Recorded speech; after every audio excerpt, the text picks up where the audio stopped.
Welcome back. You're still watching the newsroom with me, Karunya Rao. Let's touch base with the management of Lupin. They delivered their Q2 report card as well last evening. You have Nilesh Gupta, the managing director, and Ramesh Swaminathan, the CFO and head corporate, joining us to talk about the Q2 performance. First up, Nilesh, can you talk about the trend in Pro Air and how did the US market grow? If you could give us some color. Sure. Actually, to be honest, we're very pleased to see our business rebound globally. All geographies performed, especially the US and India, and especially when you see it sequentially. Obviously, the US was the lead. We had strong inline product performance, including ramp-up in levothyroxine. We relaunched the Glumetza generic, and then, of course, like you said, we brought albuterol into the market as well. So from the 150-odd levels in Q1, the U.S. business is about 180 million in Q2. So obviously a significant increase sequentially. And we still have ways to go, right? So I think we're excited with the business bouncing back in line with what we had talked about. Obviously, we were very pleased to get the albuterol approval and launch. We wish we had got it even sooner.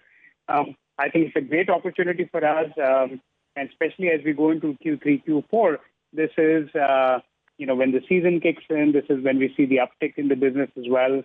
We've had 9 product launches so far in the U.S. So pretty strong movement, especially when we go into Q3, Q4. Obviously, we have to, I think we were underperforming significantly. And I think we're now starting to get back into our own. So we're looking at a strong Q3, Q4. Our second largest market is India, obviously a very important market for us. Again, the market, as you know, has started bouncing back from September. We believe the current numbers for market growth will probably be 4 to 5% in Q3, Q4. And this is that our expectation for internal growth for India would be 6 to 8%. So pretty strong growth coming, and when you couple that with some of the optimization measures that we have in place, you would have seen the improvement on the manpower cost, a little bit on SG&A. You see the margin improving significantly. Do you expect this momentum in the US markets to continue, Nilesh? So I think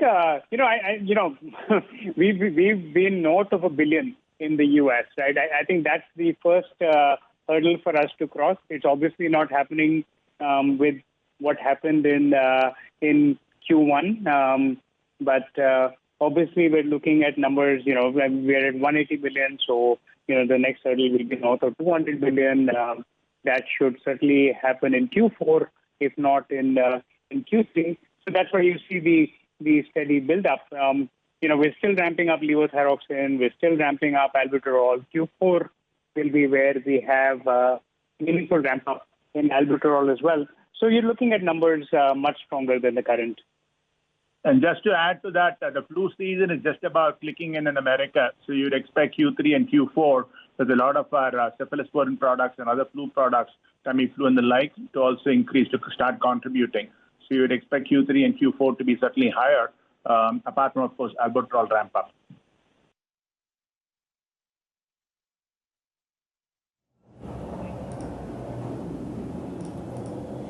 Okay. Coming to you, Ramesh, then, if you could talk to us about the debt during the quarter, why was it increased and what happened in the quarter? If you could give us some update on that front. Seen an increase in working capital during the course of this quarter. It's largely on account of accounts receivable, but as you can imagine, it's bulk of the sales ramp up in America happened in September. That's the reintroduction of Glumetza and albuterol. Obviously, given the credit period in America, this is something which still stay in accounts receivable, and that's the reason why you find that there is actually an increase. The operating working capital number of days has gone up to 145, but this is in line with, in fact, the Q4 figure of last year. You would like it to be lower over time. It's certainly higher than Q1, but Q1 is more of an aberration of kinds. We are working to get back to the same kind of levels as in the past, but this would take some time, and you would see such normalization potentially happening in Q3 and Q4. Okay. All right. What about the margin benefits, with MIS benefit being there for H2? So there is obviously, the government of India kind of revised the scheme, and so you had some monies creeping in September, but up to September rather. So there is actually a decline, and it is showing in our overall numbers. It is a fairly substantial number, as things go, but we are expecting, in fact, road tape to come in to click in the next year. The government has also asked for recommendations from, in fact, the industry, and we are hopeful that the government would take it favorably.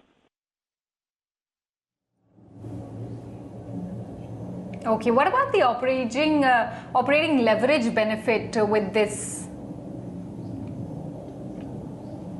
This has been reflected in the way our overall EBITDA margins have been keeping up over time. We are pretty stable around 22-23%. In the past, but over time, because of lack of introduction of products, we slipped down to the levels that you actually saw. But things are coming back. On the back of, in fact, introduction of products. In this particular quarter, we actually saw the reduction of the freight, as compared to the previous quarter. There's, of course, this continuous improvement program on the gross margins front itself. But there has been tremendous work done when it comes to manpower cost. It reached a new high in Q1, but as you can see, it has come down significantly. There are a host of... Okay, what is the expectation of India's growth coming in the coming year, Nilesh? If you could give us some guidance. So like I said, I think we've seen a very healthy bounce back in India. We see, so as you know, in anticipation of some of the constraints which would happen with COVID, we saw that the Q4 quarter was significantly up for the industry and for Lupin. Q1 was significantly down, and we saw the recovery starting in Q2, right? So we saw July. All right. Thank you so much, Nilesh and Ramesh, for joining in and talking about Lupin's Q2 performance and the way forward. The stock continues to trade a bit weak, though, in trade.